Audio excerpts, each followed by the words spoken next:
Hello, mga ma'am and sir.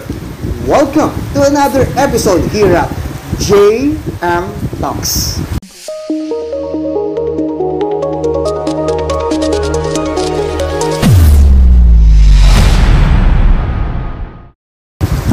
At panibago na namang episode this year, no? So, matagal na rin tayo hindi nakapag-upload pero this time ay quality at mas maganda na mga videos ang ating ilalabas.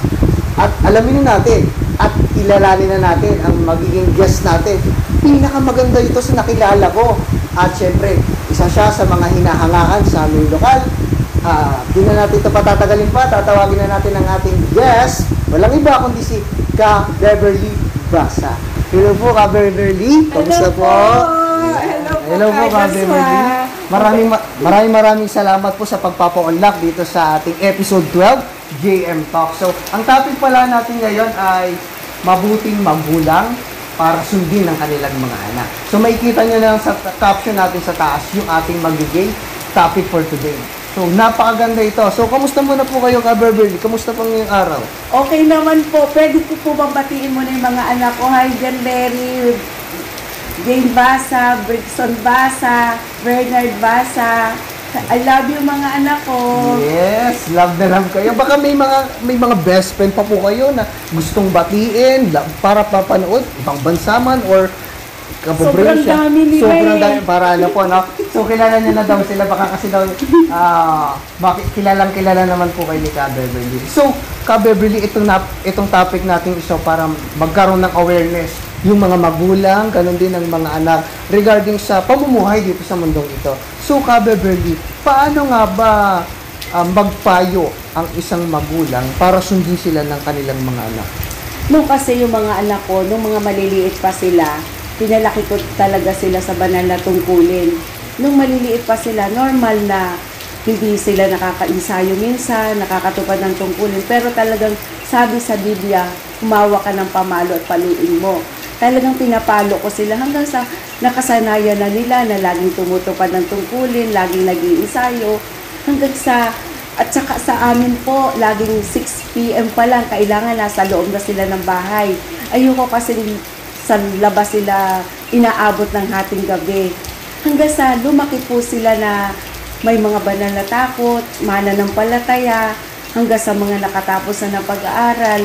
Pero nung pong maliliit sila, sa kwarto namin, pagtulog mo, bago ka matulog, pag gising mo sa umaga, pagpasok mo ng kwarto, paglabas mo ng kwarto, mababasa mo dun sa wall namin na kauna-unahang utos na may kalakip na pangako, igalang mo ang iyong ama't ina, sa buhay pa lang na ito, ikaw ay giginhawa at lalawig ang iyong buhay.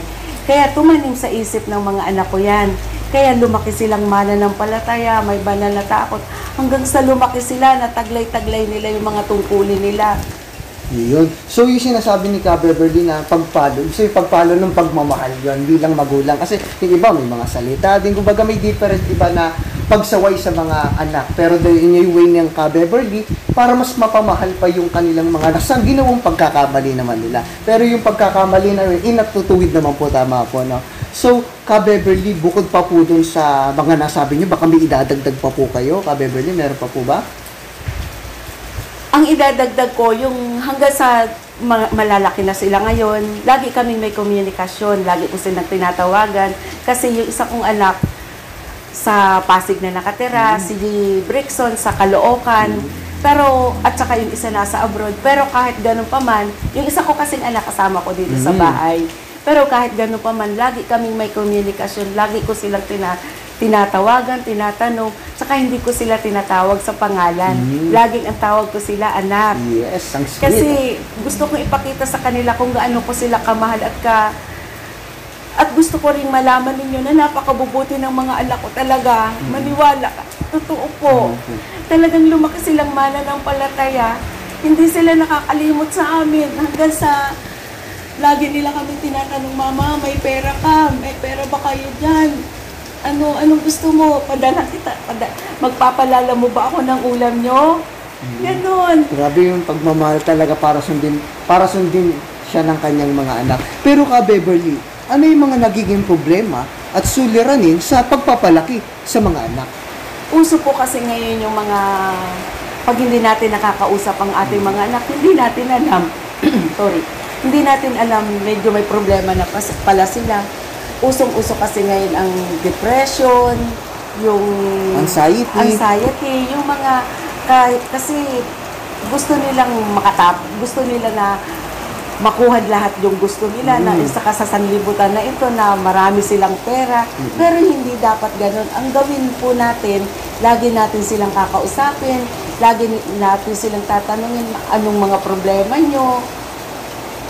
Kasi tama po yun dahil nga alam naman natin yung mga kabataan sa kabataan is maraming mga pressure din sa buhay lalo na habang nagkakaedad ka. Siyempre nandiyan yung ating mga magulang para gabayan tayo lalo nga sa mental health awareness katulad ng binabahagi namin sa inyo para malaman ng mga magulang kung ano nga ba ang sitwasyon na nangyayari sa kanilang mga anak. Dahil minsan hindi rin naman po natin masasabi kung ano nga ba nangyayari sa kanila.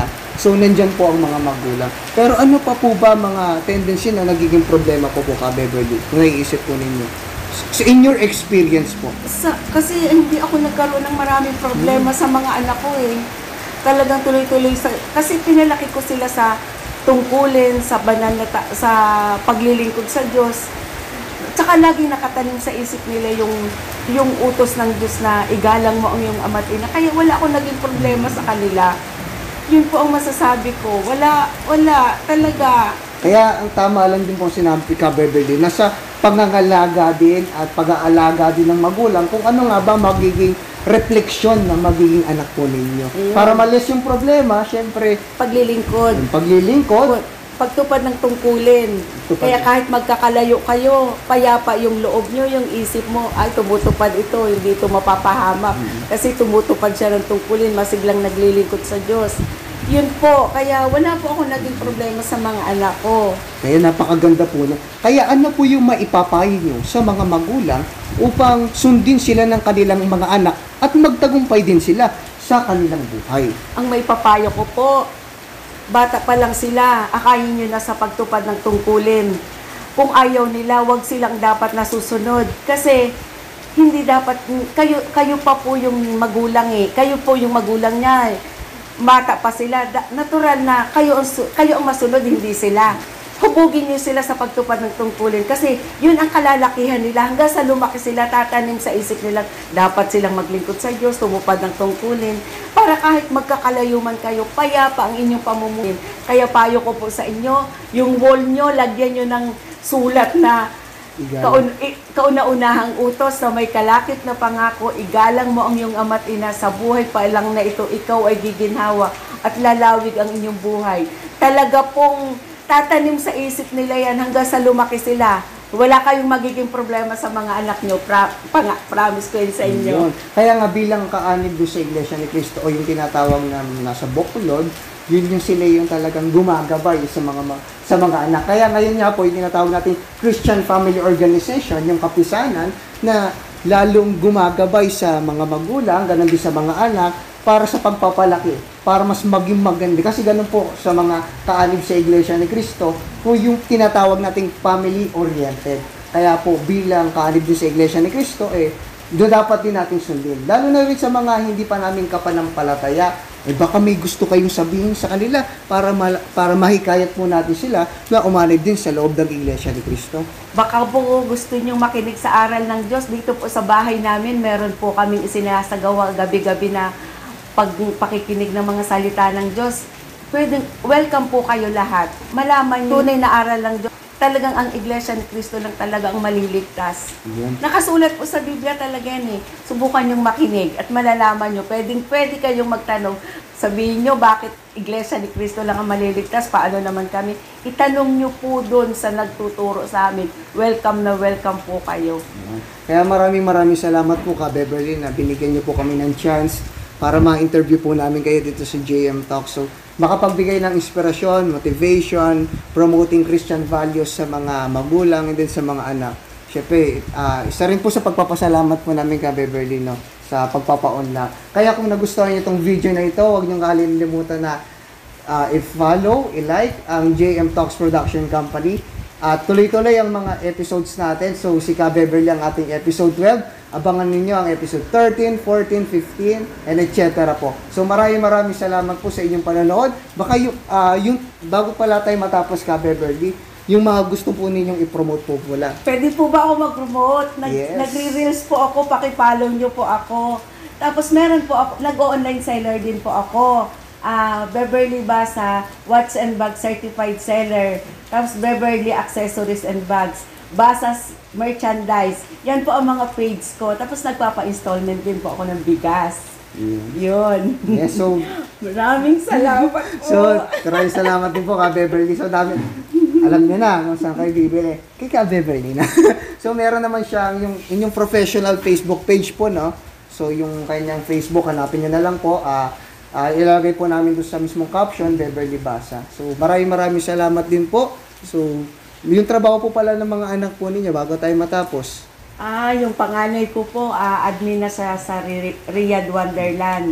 Tapos yung babae ko naman, service level manager. Tapos yung bunso ko naman, technology engineer po na. Technology engineer. Magaganda po ang mga trabaho nila. Pero kahit magaganda ang trabaho nila, never silang nakalimot sa amin at hindi sila nagbago ng pagmamahal.